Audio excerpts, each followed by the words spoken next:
We're learning that the distance between them is perhaps greater than ever. Well, they've not spoken for months and months and months. Haven't seen each other since February of last year. And that was that one brief 30-minute meeting after the King's diagnosis.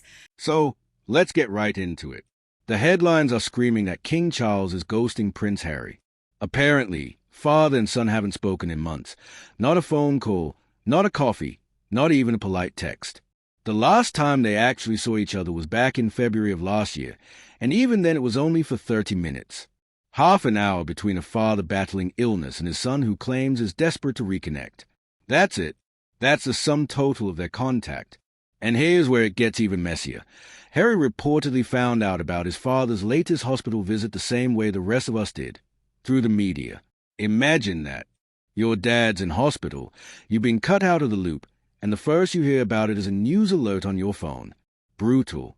But depending on which side you're on, either it's Charles being cold and calculated, or it's Charles protecting himself and the monarchy from more leaks. And we're learning through sources close to Harry, who've been speaking to People magazine, which is often their preferred outlet if they want to get a message out there, that Harry only found out about his father's recent visit to hospital through the media, and that he doesn't know what his father's prognosis is. Yeah, I mean, so we did that in The Sun a couple of weeks ago, that he'd only found out by the media. I mean, this is a ludicrous situation, isn't it? And it can't only be because of this court case. It can't only that's surely not the only reason the King won't answer the phone calls, can it? Well, I think it's quite a fundamental reason, because I think the King, according to People magazine, the sources speaking to them, close to Harry, the King sees it really as his duty as head of state that he should not get involved with the judicial system. And I think he may well have been advised that he probably shouldn't take his son's calls in case this court case is brought up, in case he's forced to say something to Prince Harry. And we know, because of Spare and all the rest of it, that what the private conversations Harry has with his family members can end up being leaked to the press or published in a book. And I think that is what's making the royal family and those close to them paranoid about talking to Prince Harry, particularly on such a, could be a fundamental constitutional issue such as this. I think there have been previous missed opportunities as well, but on this occasion, for Harry flying in specifically for his appearance at the Court of Appeal, that would have been very difficult if it had turned out that the King had held a meeting with his son on that occasion, so close to it. As soon as you've mentioned Spare, Cameron, can we raise this idea that possibly Harry could be plotting a second book or a podcast? And I bring this up because, again, I keep going back to what he was talking about last week at the end of this court case. He said that people would be shocked by what's being held back, because he had heard some private details that we didn't hear in court, but he was allowed to read some documents that haven't been made public. And he says his worst fears have been confirmed by the whole legal disclosure in the case, and it's really sad. He's free to talk about this stuff, possibly. He's free to bring out another book or speak about it on a podcast like Meghan's doing. Yeah, well, the reason that some of those details were not read out in court was because it was a national part of national, security issues. That's why. But perhaps it was a bit of a veiled threat from Harry. I think there will be people asking the question that if he loses this case, is he going to throw his toys out the pram and publish or speak to a publication about some of that private stuff that we heard in court? And as you say, Matt, he says it would shock people.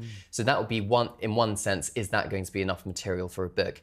He also said in the promotional interviews following the publication of Spare, his bombshell autobiography, that he had enough material for a second memoir. So is this going to come to fruition? I think Palace sources, the Palace are going to be slightly concerned about that one. I think they are probably hoping, just going back to whether he's going to write a book or not, that Harry and Meghan's Californian dream is going to work out. Because if it doesn't, the only thing they've got to fall back on is selling more royal secrets. And I think that is a genuine concern. I think as well, he's not going to let this one go, regardless of what the outcome of this is when we get the decision from the Court of Appeal. So whether or not it's a legal crusade, there'll still be a moral crusade for Prince Harry. He said he wants to get under the bonnet and fix things, that although this has been exhausting and overwhelming, I don't think he's going to let it go. So he's going to have to find some kind of outlet for this, whether that's another book, whether it's a podcast, whether he tries to help others. I don't know, but I can't see him letting this one go. Here's the million-dollar question. Is reconciliation even possible? Yes, but not on Harry's terms. The only way back is humility. Harry would have to stop treating the monarchy as content for his next project. He'd have to stop hinting about the shocking secret still in the vault. Cameron, you're not a massive football fan, but William is. And he's taken George again. These are nice pictures, aren't they? This is father and son bonding at the football. It is, yeah. Disappointing, though, because they've not made it through. Aston Villa, William's team, has not made it through to the semi-final. Of course, they lost against Paris Saint-Germain last week in Paris, which William and George both attended. This week, they did win, didn't they? But they not enough to get through to Champions League. But you can tell my football knowledge is exquisite here. But it was a lovely father-son moment. And I think it's nice that William allows the public and the press to see the family dynamic within the royal box. And they had some friends with them. So the Duke and Duchess of Westminster, the Duchess of Westminster, of course, pregnant at the moment, were also accompanying them inside the box. William was an usher at their wedding. Was it last year, 2 years ago? And Harry didn't attend. And Harry did not Harry attend. and William have always traditionally been friends with the Duke and Duchess of Westminster. Or am I stirring a little bit there? Maybe. And Hugh Grosvenor, I think, is George's godfather, isn't he? So, yeah, there's a bit of a family moment there. But it was interesting watching William last night at Villa Park because he talked about why he chose Aston Villa as a team originally, and it was as a boy, and he thought, I'm not going to follow the crowd, and all his mates were supporting Manchester United or Chelsea, and he thought, I'm not going to follow the crowd, I'm going to go for a mid-table team and a bit more of an emotional roller coaster. And my goodness, did they get that last night, because Aston Villa were at 2-0 down, they came back, it was 3-2 to Villa at the end, but on aggregate they lost and they are out of the Champions League. In many ways, these are things that he's not going to be able to do when he eventually becomes king. Well, I mean, I don't know. Will he? I mean, it really is an absolute passion for him, isn't it? And we know last week when he was in Paris and he was giving some of his pre-match punditry, you know, he does actually live and breathe this. And so, you know, does he give it up?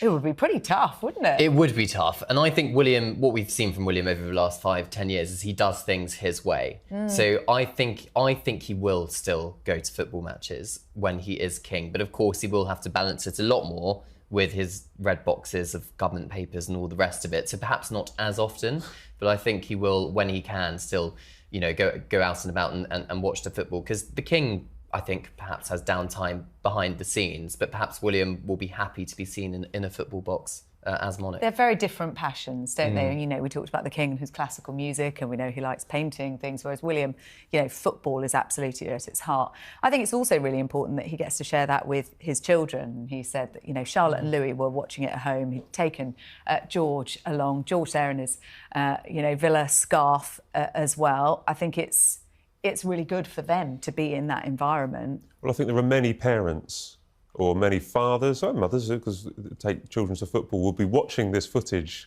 watching those pictures and saying, well, that's just like me and my little boy, you know. I mean, albeit they're in, you know, a VIP box and they're perhaps not exposed to some of the language that you might hear in the stands at some of the matches. Exactly. But, you know, it's something that he really gets to share with George, and as they get a bit older, I'm sure Charlotte and Louis as well. Because he has said that George is free to select whoever he wants to support. Kind of. I know. Kind of. I mean, you're free to, but I'm only going to take you to Villa matches. I mean, this is Villa's first Champions League run in like 43 years, so, you know, it might not happen again for another 43 years, George, so you could always, you know, you don't have to support Villa. Although he looks very passionate in the photographs. Yeah, when Villa was scoring even, he was screaming his head off, so he was really enjoying it.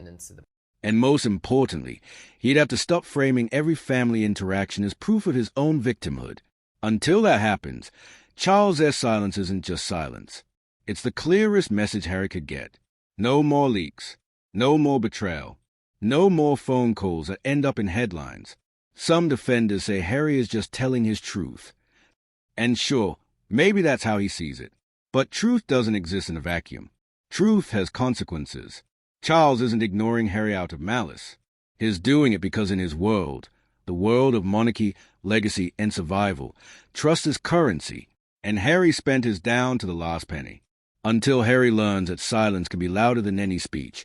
He's going to find himself on the outside looking in. And that's a tragedy here. Reconciliation is possible, but only if Harry stops cashing in his family for another book deal.